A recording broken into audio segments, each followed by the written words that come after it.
Sudah. Oke, Assalamualaikum warahmatullahi wabarakatuh.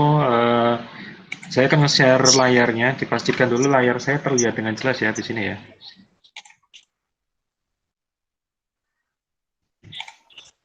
Share.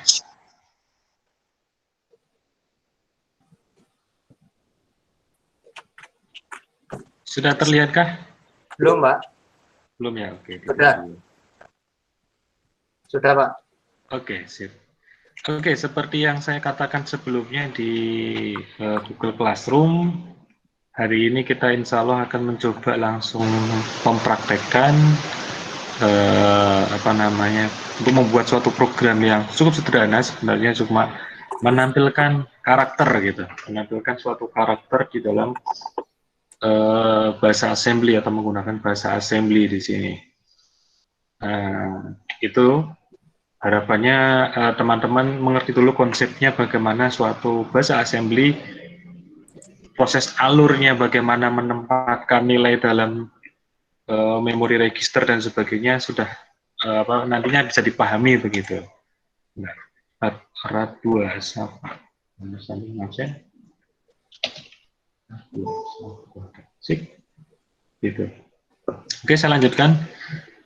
Monggo barangkali mau ikut praktek juga monggo, atau menyaksikan dulu juga monggo. Menyaksikan dulu saja, Pak. Oke, monggo bisa aja, nggak masalah. Gimana enaknya jenengan aja sih gitu ya. Nanti ketika ada sesuatu yang menurut Anda bingung gitu, Anda bisa langsung menanyakannya gitu. Siap. Oke, mungkin kalau di teman-teman, bentar aja lagi nih.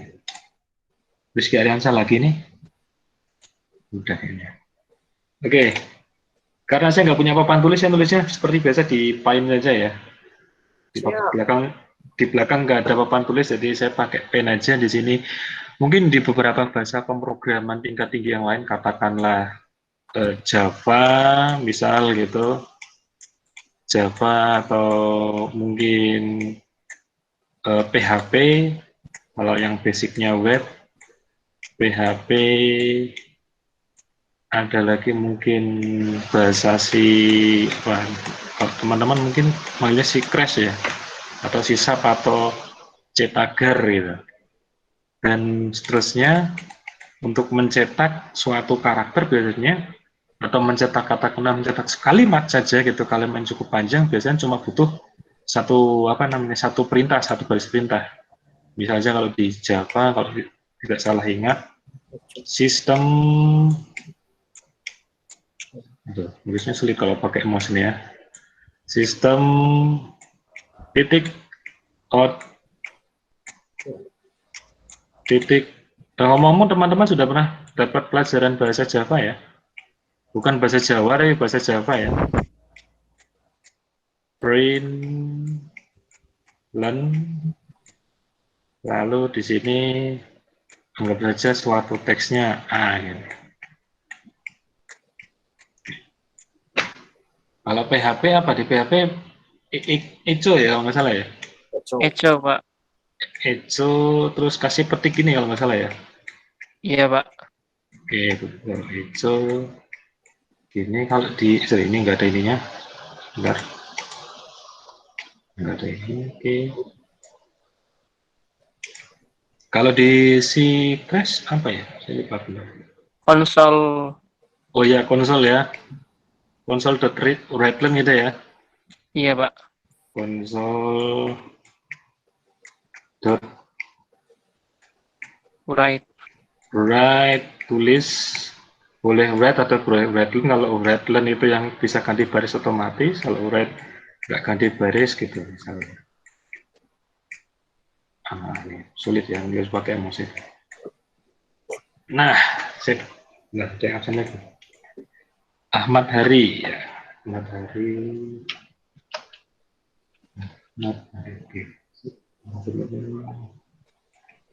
Oke, saya lanjut. Ada lagi. Tam-tam, siapa orang tam-tam itu ya? Kistam ya? Kistam. Tam-tam sel. Tam-tam channel. Iya. Oke, kita udah masuk. Oke, saya lanjutkan lagi.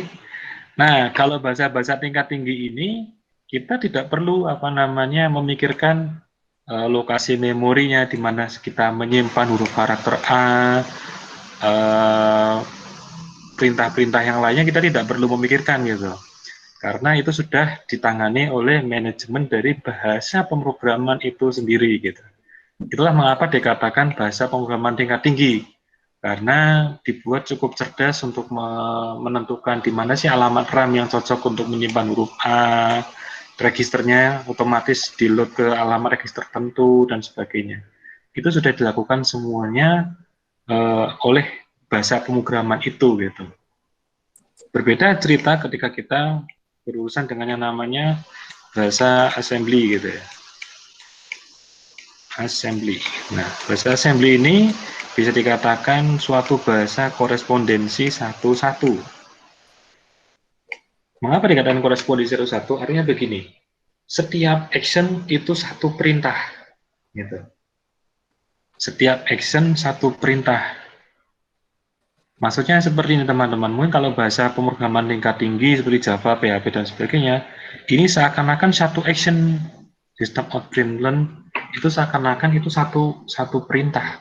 Faktanya, ini kalau dijabarkan lebih jauh, ini bisa juga atau bisa saja terdiri dari ratusan baris perintah.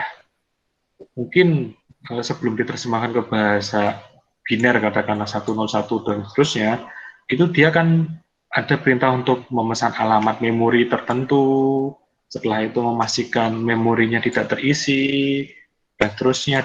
Jadi bisa dikatakan hanya dengan satu kalimat sintaks pada bahasa pemrograman tingkat tinggi, aslinya yang dikerjakan oleh komputer instruksinya cukup banyak begitu. Berbeda dengan bahasa assembly, satu action ya harus diperintahkan dengan satu sintaks gitu. Tidak bisa langsung, tidak ada perintah dalam bahasa assembly langsung tulis print, tidak ada.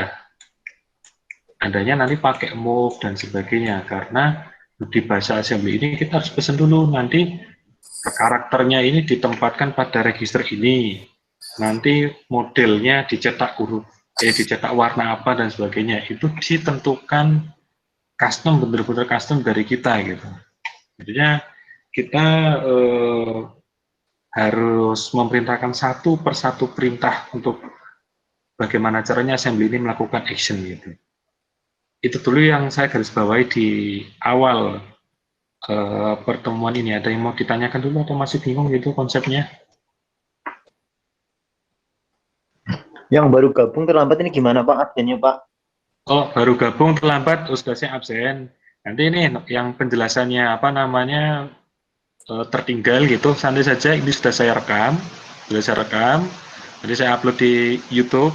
Nanti linknya bisa saya share. Jadi untuk penjelasan masih bisa dilihat, ada tayangan ulangannya deh gitu.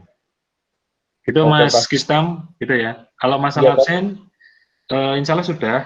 Sambil dicek di dashboard studentnya, di sistem student sudah merasa absen tapi masih alpha lah, itu silakan dikomplainkan. Tapi kalau merasa sudah hadir dan memang hadir ya tidak usah dikomplainkan gitu ya. Gitu. Oke Pak, terima kasih Pak. Oke, sip. Ada lagi yang mau ditanyakan? Cukup dimengerti ya, cukup jelas ya. Jadi itu sebenarnya inti penjelasan hari ini adalah kita ingin menunjukkan perbedaan yang cukup jelas bagaimana suatu bahasa assembly menampilkan suatu karakter. Oke. Di sini kita akan membahas dulu, atau kita akan mencoba membuat suatu program sederhana dulu. Ini mencetak suatu huruf A, satu huruf A saja gitu. Nah, silakan di saja kita buat hal baru. Kalau mau ngikut boleh, kalau memperhatikan dulu juga boleh. Memperhatikan dulu saja, Pak. Oke, sip. Gak apa-apa. Box salah. Iya. Benar, saya lagi nyiapin baru skateboard saya dulu. Ya. Oke, jadi dalam bahasa assembly itu Anda perlu yang namanya mendefinisikan dulu model dari bahasa assembly yang Anda buat. Model ini untuk menunjukkan memori. Maksudnya ini nih, ya teman-teman. Ini dia. Nah, directive model, di setiap bahasa assembly atau coding bahasa assembly, Anda harus mendefinisikan dulu model memori yang Anda gunakan. Nah, ini.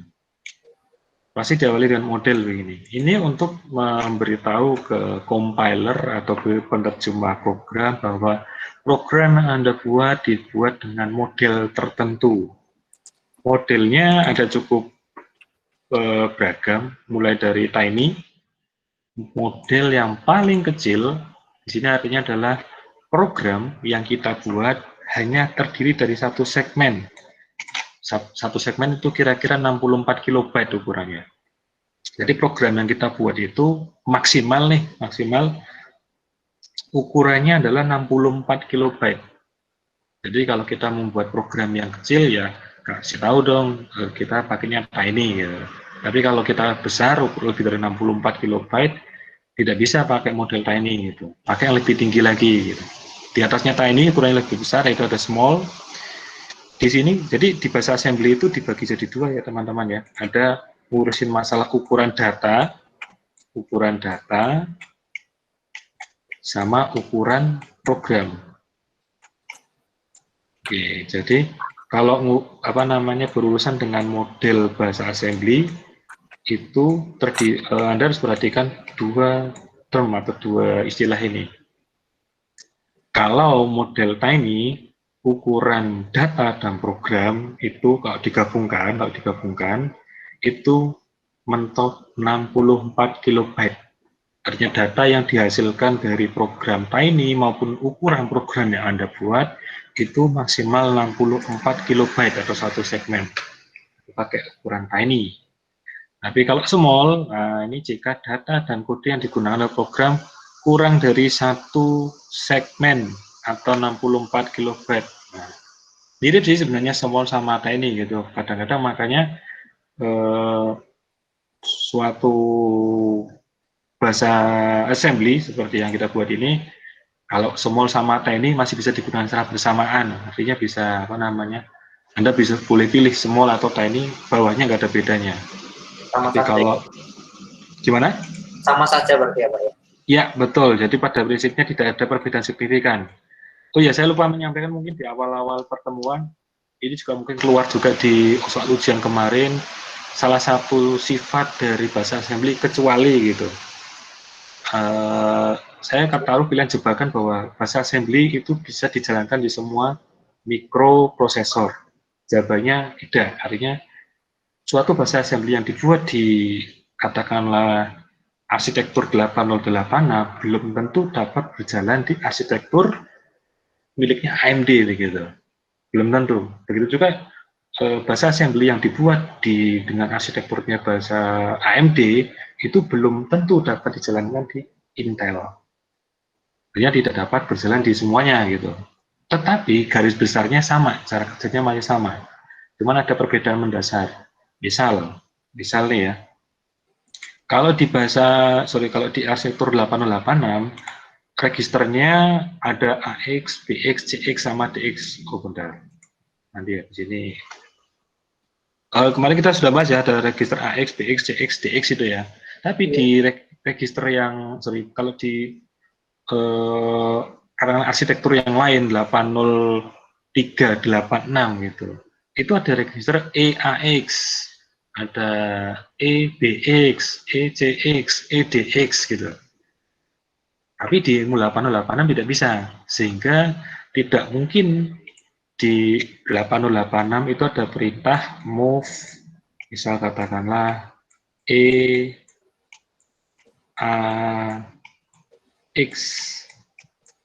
09. Nah, tidak mungkin ada di arsitektur 8086 ada perintah ini akan salah. Tapi kalau program yang Anda buat itu dijalankan di 80386, ada register EAX Jadi perintah ini akan valid di register di arsitektur 80386 misalnya. Nah, garis besarnya seperti itu. Itu masih sama-sama Intel. Nah, bayangkan kalau itu beda pabrikan gitu, akan beda juga gitu. Nah, di sini makanya di 8086 ini sebenarnya model yang cukup general, garis besarnya mirip. Jadi yang ditekankan di sini adalah teman-teman tidak harus hafal betul dengan semua instruksi yang ada di 8086. Prinsipnya teman-teman hanya dapat memahami, oh gitu tuh cara memprogramnya, oh begini nih cara mengakses registernya dan seterusnya gitu. Bukan masalah menghafalnya ya. Tadi bisa dipahami ya? Siapa? Oke. Bentar, sambil ngabsen dulu dulu ya. Dulu ya.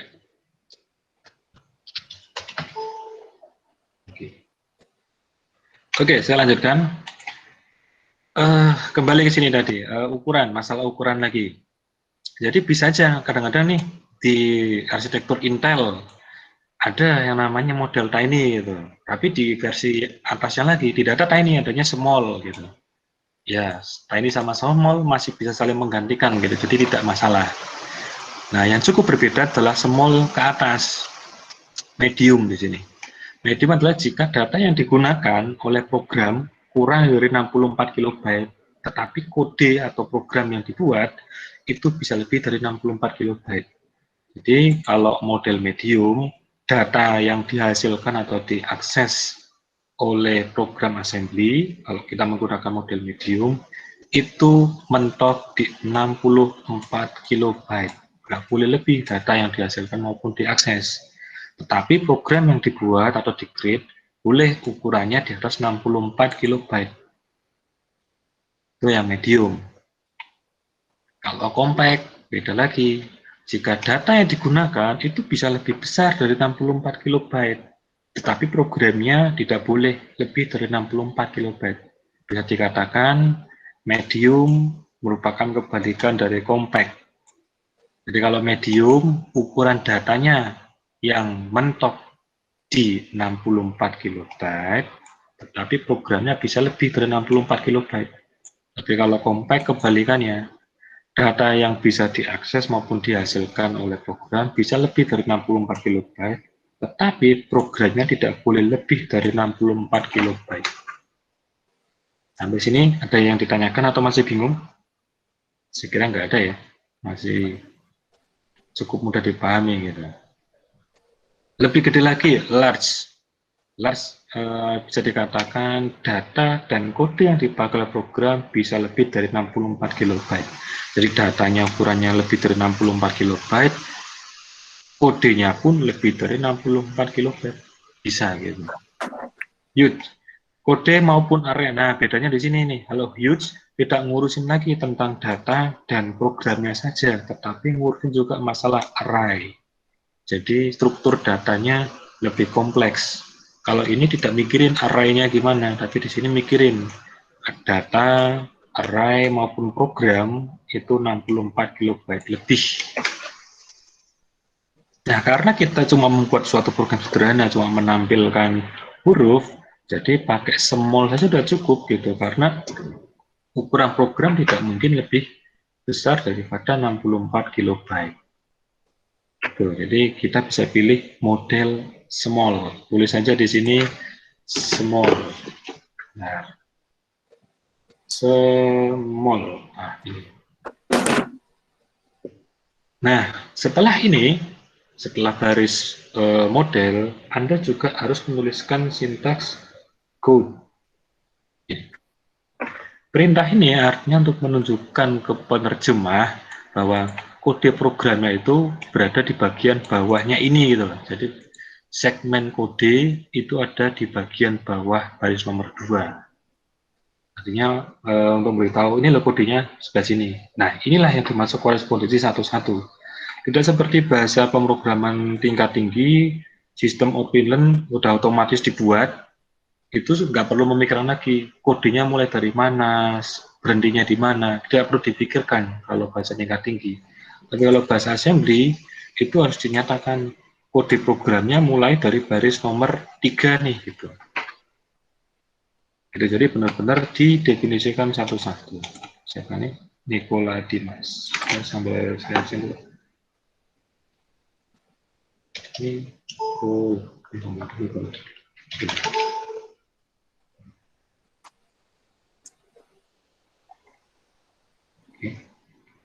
Saya lanjutkan. Oke, lanjut ya. Nah, lanjut lagi. Nah, berikutnya di sini nih, bagian sini kita mendefinisikan yang namanya kita mau menempatkan kodenya ini pada memori nomor berapa sih gitu. Harus dinyatakan betul-betul di sini, tidak seperti bahasa programan tingkat tinggi, nggak perlu memikirkan lokasi memorinya. ORG 100H. Nah, ORG ini bisa dikatakan singkatan dari origin. Jadi sintak kode nanti yang akan dibuat di sini akan dimuat pada memori nomor 100H. Nah, sekarang pertanyaan adalah 100H atau 100 heksadesimal itu kalau didesimalkan berapa sih? Ada yang bisa menjawab? 100 heksadesimal kalau didesimalkan berapa sih? 16, Pak. Berapa? 100 heksadesimal masa 16 ya? 256, Pak. Ah, siapa tuh? Mas Tamtam ya? Aku, Pak. Oh, Agung lagi ya, Mas Agung ya. Good. Betul, teman-teman. Artinya di sini kita memerintahkan compiler agar program yang kita buat nanti di bagian baris nomor 4 dan seterusnya ini dimuat pada RAM mulai indeks ke 256. Jadi program ini akan di-load pada memori nomor 256. Nomor memori loh ya, bukan alamat memori gitu. Jadi nomor memori pun ada nomor-nomornya. Pertanyaannya, kalau dimuat di baris 256, lalu memori nomor 0 sampai 255 diisi oleh siapa? Ada yang bisa menjawab? Ada. Kalau program yang kita buat, ini nih, program yang kita buat sebenarnya ini nih. Program yang kita buat ini itu dimuat pada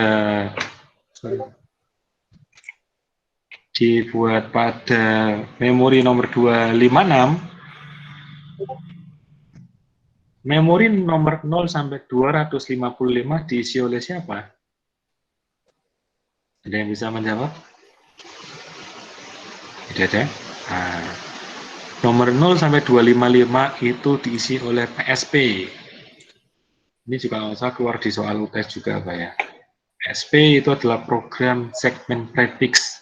Kalau bahasa pemrograman tingkat tinggi bilangnya adalah metadatanya lah gitu.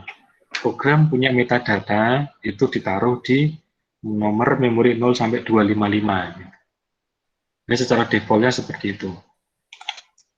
Orgi seharusnya. Jadi ini pun bisa ditulis juga 256 boleh, 256D gitu. Kalau apa namanya desimal ya dikasih belakangnya huruf D. Nah, huruf D ini bukan D ya, D ini. D besar, D kecil tidak ngaruh, sama aja gitu. Jadi sesuai selera saja gitu. Ini boleh. Banyak 256. Nah, ini boleh atau 100H. Atau kalau mau Anda lebih senang biner, ya boleh binernya ini yaitu berapa ya binernya?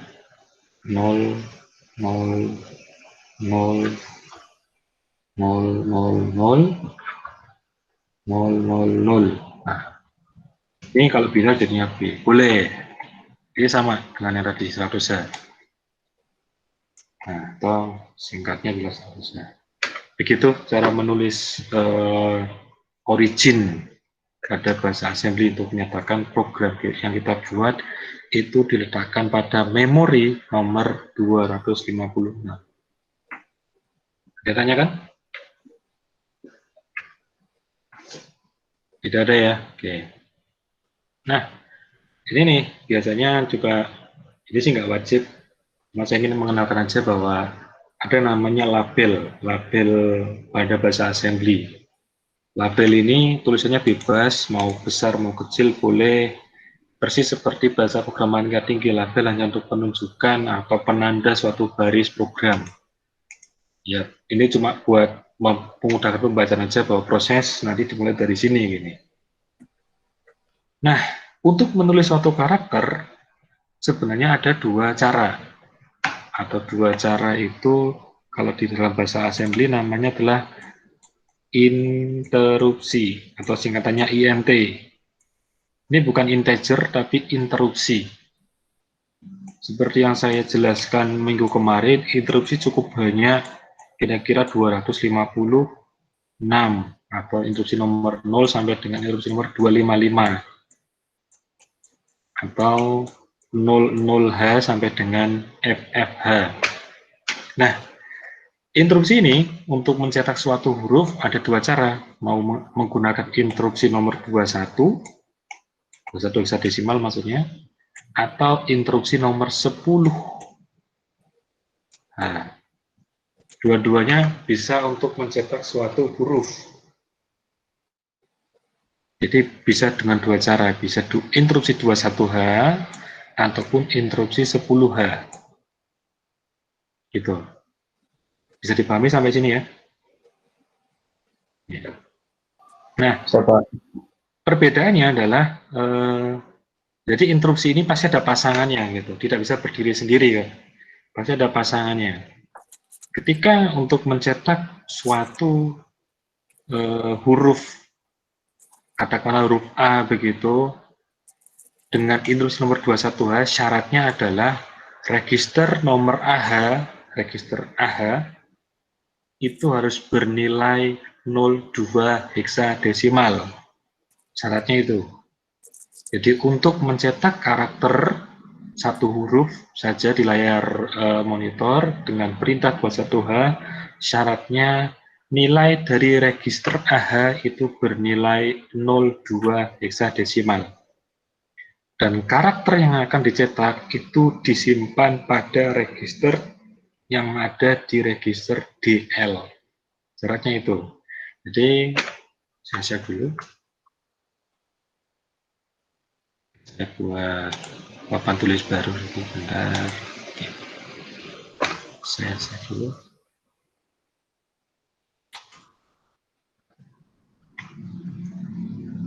Oke, sebentar. Papan tulis 2.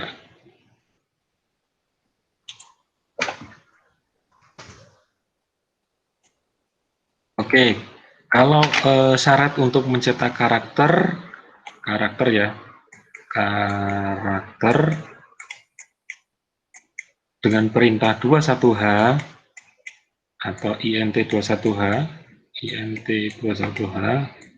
syaratnya adalah pertama nilai register AH, nilai dari register AH itu harus bernilai 02 hexadesimal. Dan huruf yang mau dicetak atau karakter yang mau dicetak itu disimpan pada register DL. Ini menyimpan karakternya disimpan di sini. Jadi ini yang saya katakan korespondensi satu-satu. Kita harus menyeting dulu register AH-nya, karakternya disimpan di DL, baru dieksekusi dengan perintah INT 21H. Baru muncul huruf A di layar. Nah, seperti itu. Kita coba langsung saja di sini move. Jadi syaratnya adalah nilai dari register AH adalah 02 hexadesimal. Move berikutnya adalah huruf yang mau kita cetak itu harus disimpan di register DL. Nah, mencetak huruf seperti ini bisa. Seperti ini bisa. Nah, ini sebenarnya pakai kode ASCII sih gitu. Cuman untuk contoh huruf saja dulu biar teman-teman bisa paham dulu. Nah, berikutnya ini syaratnya sudah terpenuhi ini syaratnya. Syaratnya adalah register AH itu nilainya 0,2H, lalu huruf disimpan di register DL. Syaratnya sudah terpenuhi, tinggal eksekusi. Nah, untuk mengeksekusi cukup perintah int 21h seperti ini. Nah, sebenarnya perintah ini sudah cukup untuk mencetak suatu huruf A. Nah, tapi untuk memastikan program berhenti itu digunakanlah interupsi nomor 20. Interupsi nomor 20 ini bukan W ya, tapi N. Interupsi nomor 20 itu adalah interupsi untuk menghentikan program, terminate program, untuk memberitahu ke compiler program selesai di sini. Perintahnya adalah cukup int 20h. Nah, buat tambahan juga untuk memastikan pemudahan pembacaan programmernya gitu, untuk mengatakan oh proses berhenti di sini nih. Proses. Ini sesuai dengan nama di sini. Kalau ini hurufnya kecil semua, ini hurufnya kecil semua. Nah, jadi membutuhkan kira-kira 11 baris program untuk menulis satu huruf karakter, satu karakter A. Kita coba jalankan. Jalankan, tidak ada error. Oke, kita coba run dulu semua step by stepnya nanti. Oke. Cuma menyampaikan huruf A. Gitu. Kalau kita lihat lagi, cek satu persatu, syaratnya adalah ini artinya kuning di sini, artinya program langsung melompat ke sini. Dia akan membaca perintah apa sih yang mau dikerjakan oleh compiler. Oh, ternyata perintah untuk memasukkan karakter, untuk memasukkan nilai 02 heksadesimal ke register AH. Perhatikan di sini register AH adalah sebelah sini. Ini AL. Oke, perhatikan. Nah, otomatis nilai sini 2. Di sini move DL, A. Artinya kita akan mengisikan karakter A di register DL.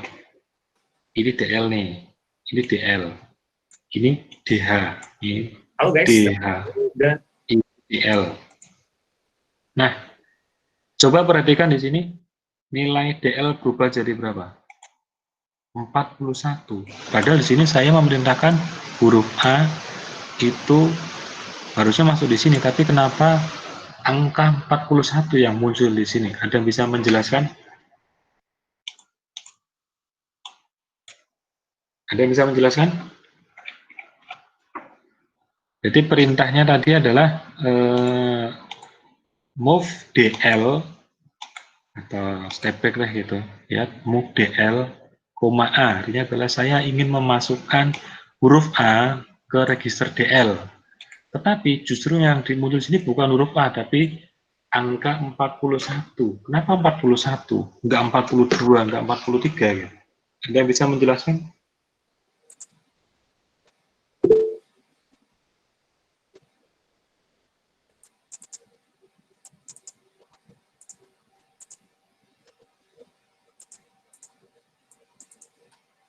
Ada?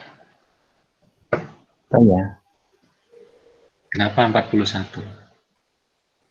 Pernah ada? Iya. Ada yang bisa menjelaskan? Iya, 41 kenapa? DX itu penjumlahan dari DH sama DL bukan sih ya, Pak? Betul. Jadi DX itu gabungan dari DH sama DL.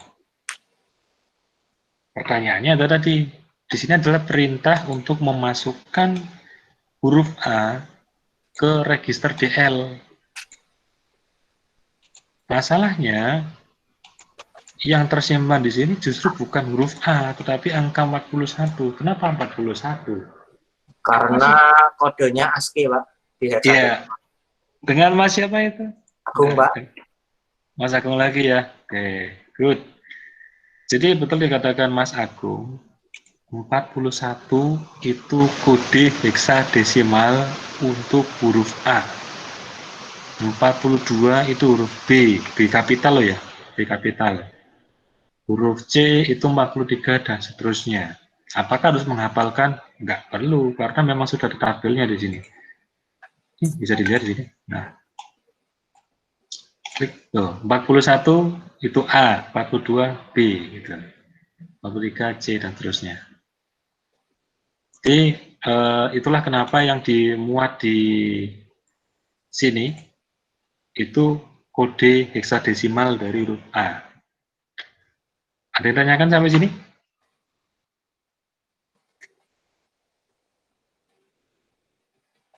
Tidak ada? Oke.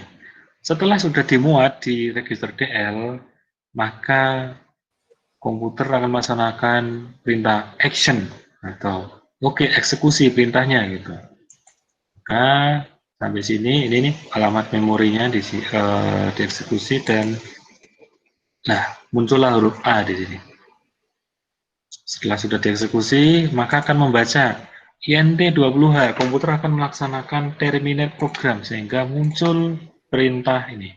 Program has returned control to the operating system. Artinya program berhenti di sini. Selesai. Nah, sampai sini ada yang ditanyakan? Cukup paham ya?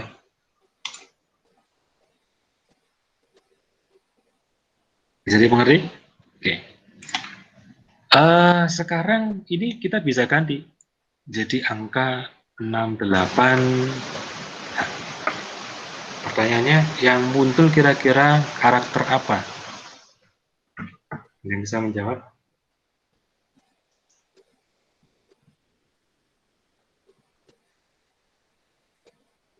H, Pak. H Oke. kecil. Iya, H kecil. Ya, Pak? Yang muncul karakter apa jadinya? Ini kalau dijalankan, kalau kita jalankan seperti ini, kira-kira yang muncul itu karakter apa?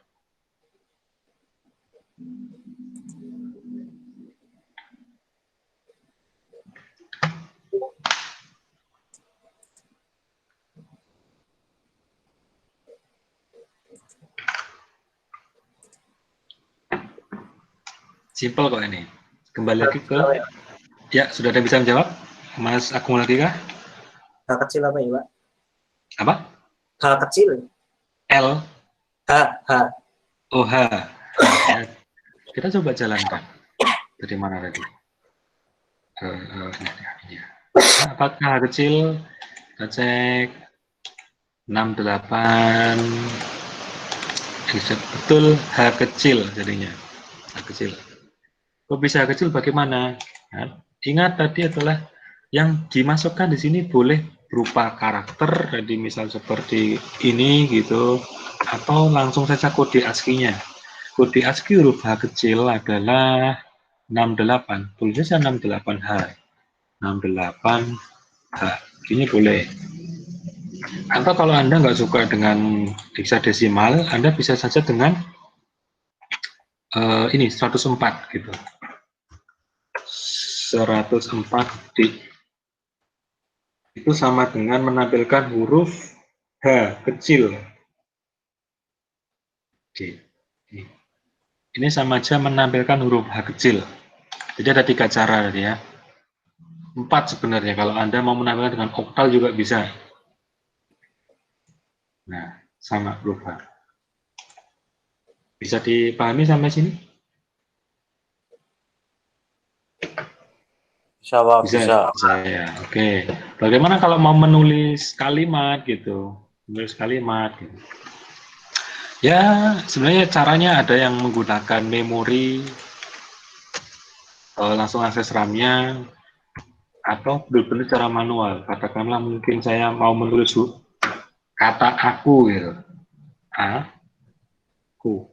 Ini Anda nggak boleh gini. Tidak bisa. Tidak bisa. Jadinya error. Nggak boleh. Bolehnya adalah satu persatu.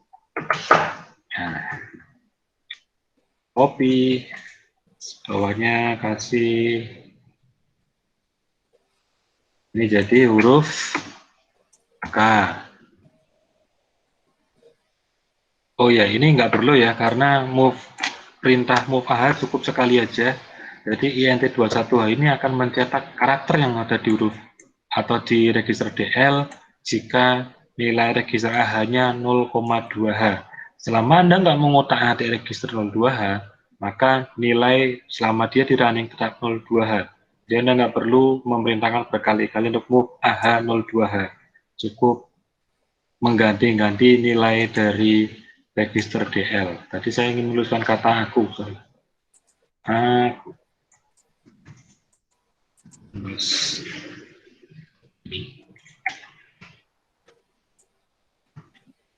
Nah, ini kalau dijalankan bisa.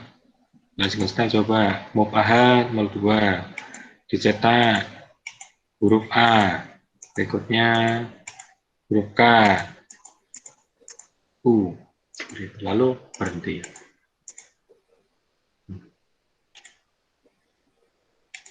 Oke ya, jadi untuk mencetak suatu kata dalam bahasa assembly lebih rumit daripada bahasa pemrograman tingkat tinggi. Itu kenapa dikatakan bahasa pemrograman tingkat rendah?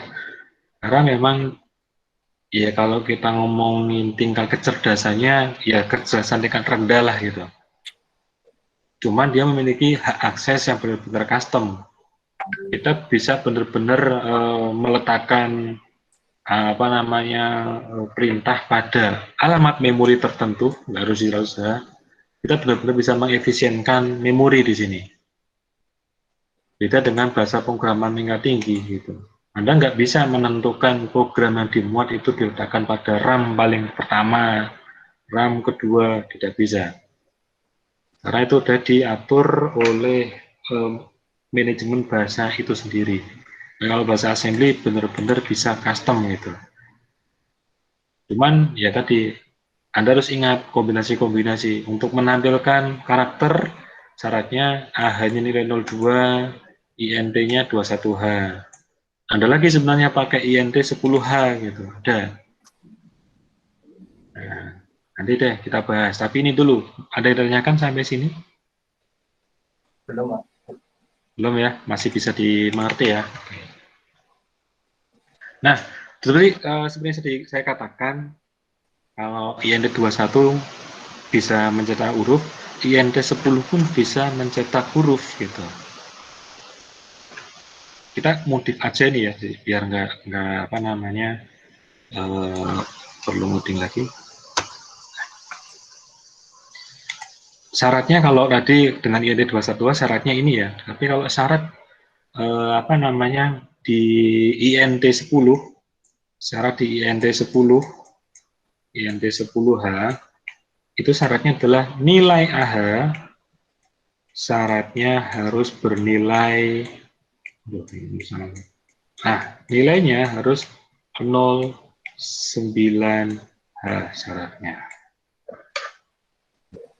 Huruf yang mau dicetak itu diletakkan pada register AL. Register AL. Ini hurufnya disimpan di situ. Kalau pakai interupsi 21H disimpan di register DL, kalau interupsi nomor 10H diletakkan di register AL. Gitu. Terus ini bedanya kalau INT 21H dengan INT 10H. INT 10H lebih apa namanya lebih fleksibel. Anda bisa mengatur warnanya, Anda bisa mengatur letak halamannya mau dicetak pada command line halaman berapa, baris berapa, dan mencetak berapa kali itu bisa. Jadi ini lebih fleksibel INT 10H.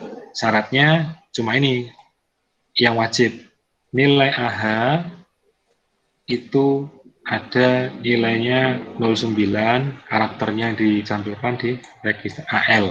Oh ya, satu lagi, nilai register CX itu minimal 01H. Kalau nilai CX-nya 00, ini akan mengakibatkan karakter yang akan dicetak itu menjadi tak terhingga. Di lebihnya nggak berhenti-berhenti. Atau cukup banyak intinya gitu. Jadi minimal 01H. Lebih boleh, tapi nggak boleh 00 gitu. 00H nggak boleh. Nilai CX nggak boleh 00H. Jadi Anda harus menyeting dulu. Apalagi ya. Oh ya, BL itu untuk mengatur warna. Nilai BL itu ada 2 digit. Digit pertama, digit kedua, terus ikuti huruf H. Digit pertama itu nilainya mulai dari 0 sampai dengan F. Ini untuk mengatur warna background dari hurufnya. Yang digit kedua pun sama, nilainya 0 sampai dengan F. Ini untuk mengatur warna huruf dari kata yang ingin Anda cetak. Kita coba aja langsung.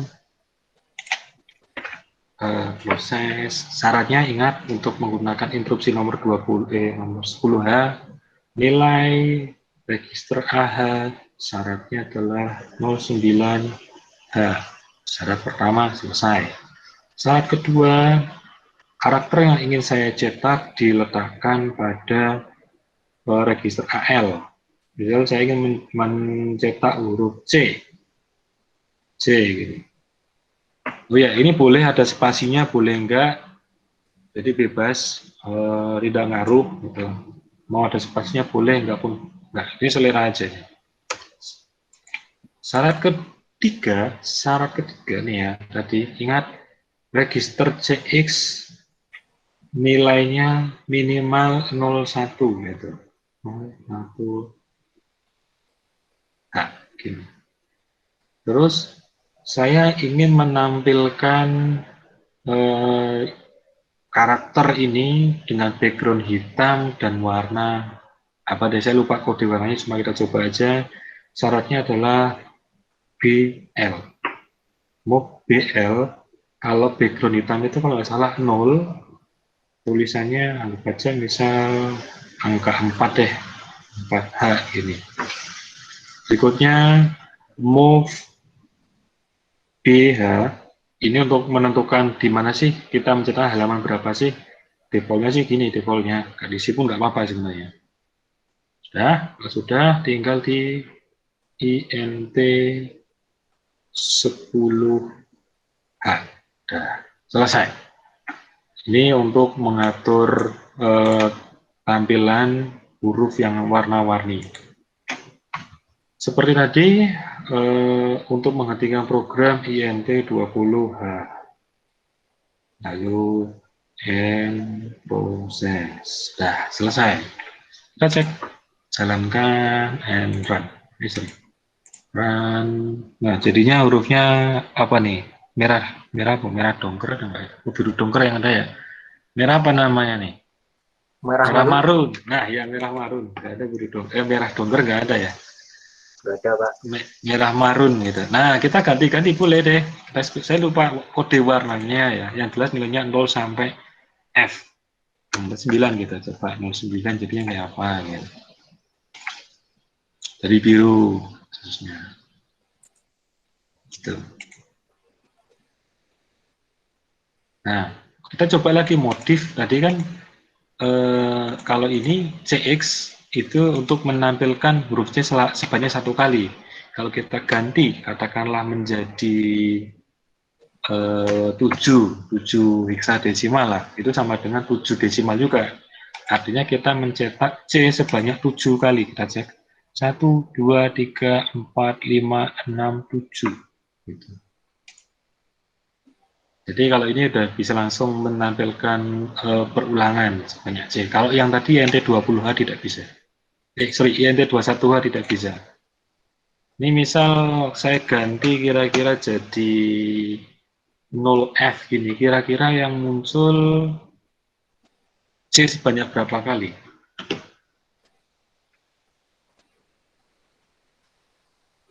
Ada yang bisa menjawab? Kalau saya ganti nilai CX-nya 0F, kira-kira munculnya berapa kali? F itu desimalnya berapa? 16. Berapa? 16 atau 15? 15. 15. Betul. Jadi kalau kita jalankan, ini akan muncul sebanyak 15 kali. 1, 2, 3, 4, 5, 6, 7, 8, 9, 10, 11, 12, 13, 14, 15. Sampai ini bisa dipahami ya? saya harap bisa cukup simple. Jadi di sini adalah oke, satu aja gini. AH itu perintah untuk memastikan bahwa kita yang mencetak huruf tapi yang bisa custom. AL di sini diisi dengan C adalah huruf yang mau kita cetak. CX ini berapa banyak huruf yang mau kita cetak. BL itu untuk mengganti warnanya. Kita coba warna yang depan 39 begini gitu. Ini backgroundnya kan ganti, bukan warna hitam lagi backgroundnya tuh. Seperti ini. Ini background hurufnya, bukan background ininya ya. Ini background hurufnya. Jadi yang digit pertama itu untuk background, digit kedua adalah warna huruf. Nah, bagaimana kalau kita ingin mencetak warna-warni gitu? Ya, seperti ini saja misal. Ini 01 ya. Ya sudah, ya tinggal diulang-ulang lagi aja. Sorry. Copy. Kita paste. Mungkin ini hurufnya tetap sama aja, nggak apa-apa gitu. Tapi ininya ganti warna jadi 2.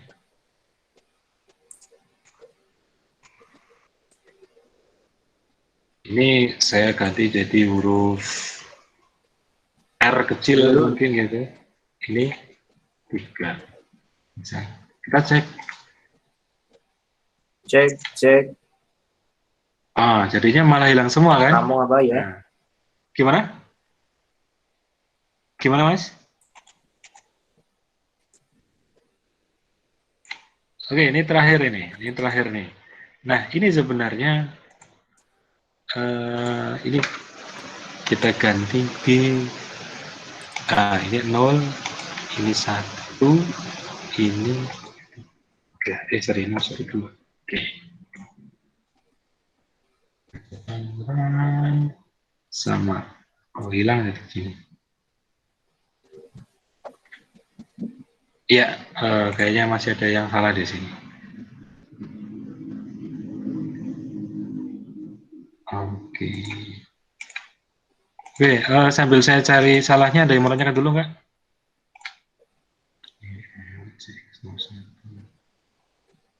Tidak ada?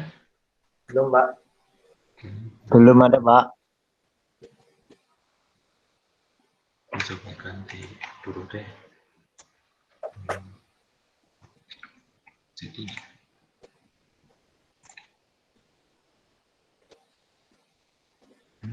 ya aku baca yang pertama dulu.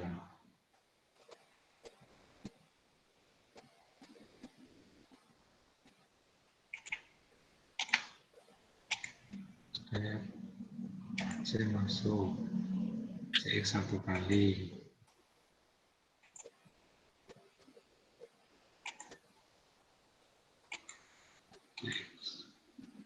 C AM 174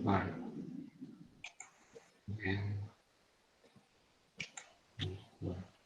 DH 01 NT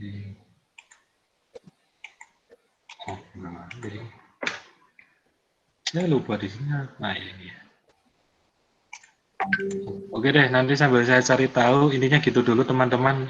Saya ingin menunjukkan itu saja hari ini. Karena memang sudah overtime ya, 19.12. Jadi sambil saya cari tahu ini salahnya di mana gitu. Hari ini kira-kira itu aja teman-teman. Ada yang tanyakan? Tidak ada ya? Kalau tidak ada, silakan dicek lagi di presensinya. Adakah yang masih alpha? Yang masih alpha boleh dikomplainkan lewat WA. Tapi kalau sudah masih alpha nih, coba di refresh lagi gitu. Barangkali memang belum di refresh. Kalau sudah di refresh tapi masih alpha, silakan komplain ke saya. Saya tunggu deadline-nya besok ya gitu. Jangan kelamaan gitu. Jangan seminggu baru ngecek gitu. Selebihnya besok saya nggak akan memperbaiki kalau ada kesalahan. Oke, itu saja dari saya. Materi hari ini akan saya upload, nanti bisa dilihat ulang materinya. Ya cuma itu aja. Mohon maaf jika dalam mendampingi teman-teman dari ini cukup atau kurang berkenan. kita minggu depan tidak ada seperti ini lagi. Minggu depan rencananya kita akan mendiskusikan. Bisa punya Ahmad Azov ini. Oke, minggu depan kita akan menggunakan video yang akan saya share. Nggak lama durasinya gitu. Kita akan diskusinya di Google Classroom. Jadi tidak ada meeting seperti ini lagi gitu. Ada tanya kan? Tidak, Pak. Apa sih? Tidak ada ya, tidak ada, itu saja. Sampai ketemu minggu depan di Google Classroom. Jadi untuk minggu depan kita tidak pakai Google Meeting lagi gitu. Tapi minggu depannya lagi kita pakai Google Meeting lagi. Oke, itu saja dari saya. Boleh live kalau barangkali mau live. Terima kasih sudah bergabung. Wassalamualaikum warahmatullahi wabarakatuh. Waalaikumsalam warahmatullahi wabarakatuh. Waalaikumsalam warahmatullahi wabarakatuh. Terima kasih, Pak. Oke, sama-sama.